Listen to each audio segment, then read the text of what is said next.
Sa halos 2 oras na press conference ni Vice President Sara Duterte, bukang bibig niya ang mga batikos sa pamumuno ni Pangulong Ferdinand Marcos Jr. Hindi marunong maging presidente ang nakaupo. Kasalanan ko ba yun? Hindi. I don't ever remember may platform siya na sinabi kung anong gagawin niya para sa bansang ito. Discussing kung ano ang gagawin sa problema ngayon. Kung bibigyan ni Duterte ng marka ang Administrasyong Marcos mula 1 hanggang 10, kung saan 10 ang pinakamataas, 1 lang ang rating niya. Pasensya na. Pero nung nakaupo ako doon at the time, hindi ako nakikinig sa kanya. Ang naririnig ko lang, sama-sama tayong babangon muli. Apparently, yun lang yung naririnig ko. And when you say, sama-sama tayong babangon muli, you will do something to make this country the best that it can be. But apparently, madami ang naiiwan ngayon.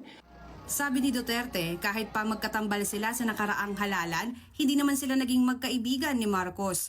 Pero paano ba siya nakumbinsing tumakbo noon? Kwento ni Duterte, matapos niyang maghain ng kandidatura sa pagkaalkalde noong 2022, tinawagan siya ni Senador Amy Marcos, na kapatid ni Pangulong Marcos, para kumbinsihin siyang tumakbong Vice President. Sabi ko, bakit mo ako nire-request ngayon na tumakbong Vice President? And I'm happy that she was honest enough to say, kasi matatalo kami ni Lenny kung hindi mo dalahin ang Bisaya. It was very straightforward. Now, it was all about winning, sinabi niya sa akin. Of course, ginamit nila ako para manalo sila. Obvious naman yun. Kalaunan, tumakbo bilang running mate ni Marcos si Duterte matapos aniyang makita ang survey at matimbang ang desisyon, katuwang ng kanyang pamilya. Giit ni Duterte, hindi siya kailanman inudyok ng amang si dating Pangulong Rodrigo Duterte na tumakbong Pangulo. Gayunman, hindi pinagsisisihan ni Duterte ang pagtakbong ikalawang Pangulo, katandem si Marcos. Kasi imagine nyo, kung mayor ako, tas sinahabol nila ako ngayon, diba? Napakadali nila ako i-suspend. Napakadali nila ako kasuhan. Napakadali nila ako tanggalin sa pwesto as mayor.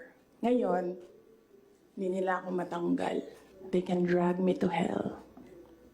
Pagdating nila dun, ako pa rin yung presidente ng impyerno. Hininga naman ng reaksyon si Duterte sa pagpayag ng kanyang ama nung siya ang Pangulo na ilibing sa libingan ng mga bayani si dating Pangulong Ferdinand Marcos Sr. Hindi ko alam. Pero isang beses sinabihan ko talaga si Senator Amy. Sabi ko sa kanya, kung hindi kayo tumigil, huhukayin ko yung tatay ninyo. Itatapon ko siya sa West Philippine Sea.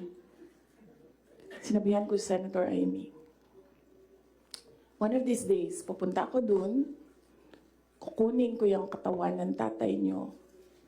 Tapon ko yan dun sa West Philippine Sea. Para kay Duterte, hindi na maganda ang relasyon nila ni Marcos na napagtanto niya dahil sa ilang insidente, gaya ng isang event kung saan hiningi umano ng isang estudyante ang relo ng Pangulo bilang graduation gift. Nasagot niya, why? Why will I give you my watch? At that point, may sakit na ako. I wasn't feeling very well.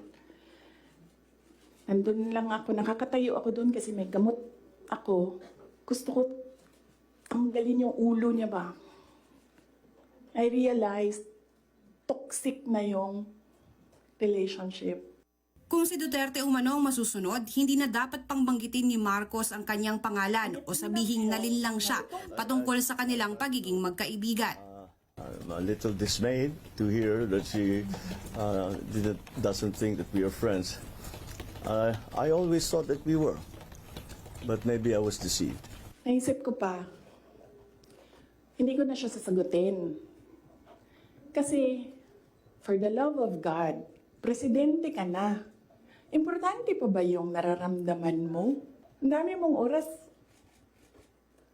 Hindi ba dapat iniisip mo na yung mga taong gutom? Yung presyo ng gasolina? Yung darating na Christmas, kung sino yung maka-afford ng spaghetti, ng mango float, ng mga importante sa Noche Buena ng mga bahay-bahay.